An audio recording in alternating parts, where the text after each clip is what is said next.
गजराज और मूषकराज पंचतंत्र की कहानी। प्राचीन काल में एक नदी के किनारे बसा नगर व्यापार का केंद्र था। फिर आए उस नगर के बुरे दिन, जब एक वर्ष भारी वर्षा हुई। नदी ने अपना रास्ता बदल दिया। लोगों के लिए पीने का पानी न रहा और देखते ही देखते नगर वीरान हो गया। अब वह जगह केवल चूहों के लायक रह गई। चारों ओर चूहे ही चूहे नजर आने लगे। चूहों का पूरा साम्राज्य ही स्थापित हो गया। चूहों के उस साम्राज्य का राजा बना मूषकराज चूहा। चूहों का भाग्य देखो, उनके बसने के बाद नगर के बाहर जमीन से एक पानी का स्रोत फूट पड़ा और वह एक बद्धा जलाशय बन गया। नगर से कुछ ही दूर एक घना जंगल था। जंगल में अनगिनत हाथी रहते थे। उनका राजा गजराज नामक एक विशाल हाथी था।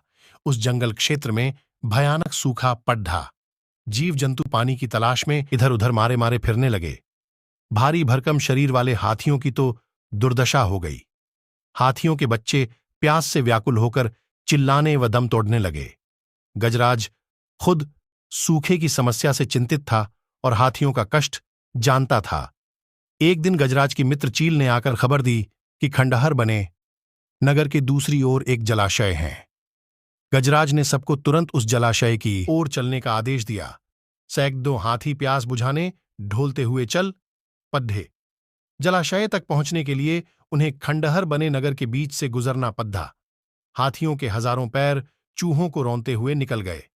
हजारों चूहे मारे गए।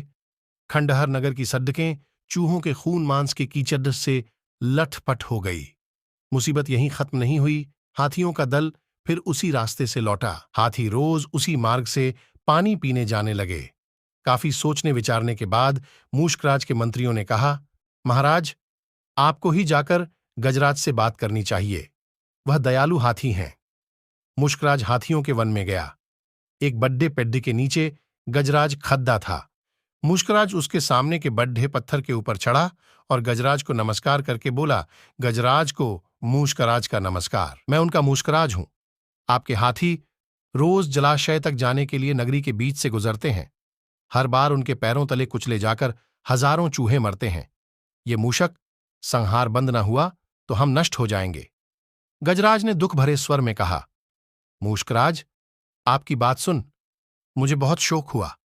हमें ज्ञान ही नहीं था कि हम इतना अनर्थ कर रहे हैं। हम नया रास्ता ढूंढ लेंगे। मूषकराज की तज्ञता भरे स्वर में बोला, गजराज, आपने मुझ जैसे छोटे जीव की बात ध्यान से सुनी। आपका धन्यवाद। गजराज, कभी हमारी जरूरत पड़ी है तो याद जरूर कीजिएगा।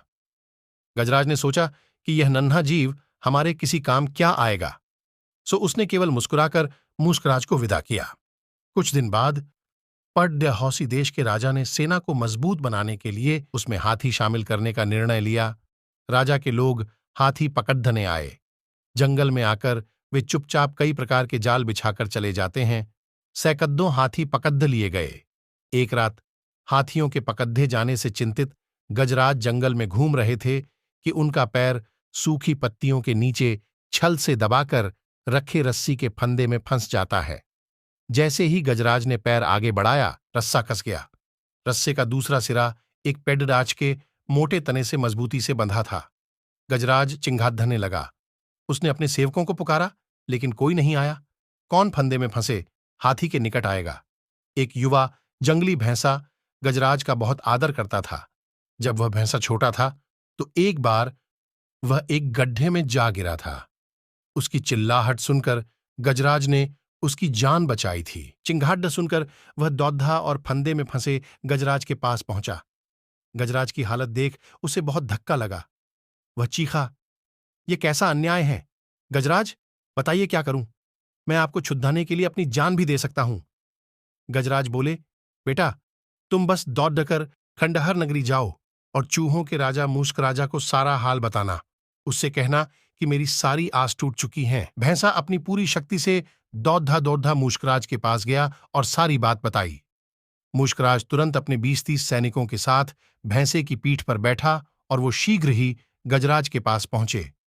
चूहे भैंसे की पीठ पर से कूदकर फंदे की रस्सी कुतरने लगे। कुछ ही देर में फंदे की रस्सी कट गई व गजराज आजाद हो गए। सीखा, आपसी सद्भाव व प्रेम सदा एक दूसरे के कष्टों को हर लेते हैं